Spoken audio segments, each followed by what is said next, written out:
Hello guys, welcome to my channel.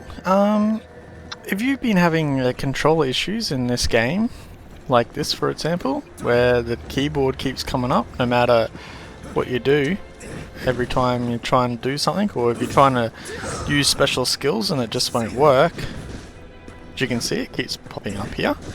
I got a way to fix this, and it's not too hard. So what you want to do is exit out of the game. Like so. Let's see if we can exit out of the game here. Oh god. Yeah.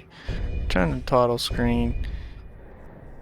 What you want to do is just fully exit out of the game like this. So now we're on the desktop, okay? So once you're on the desktop, you want to click Start, and you see your Wulong Fallen Dynasty. If you can't find it, you just go W Wulong. Oh wait,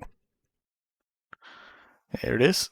What you want to do is right click it and run as admin, and that will fix up any of your controller problems. I'll show you. So we're back in the game now.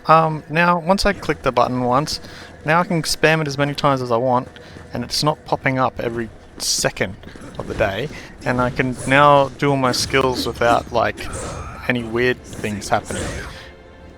So if this video has helped you out, give us a good old thumbs up, leave a comment, and even subscribe, and I'll see you all in the next one.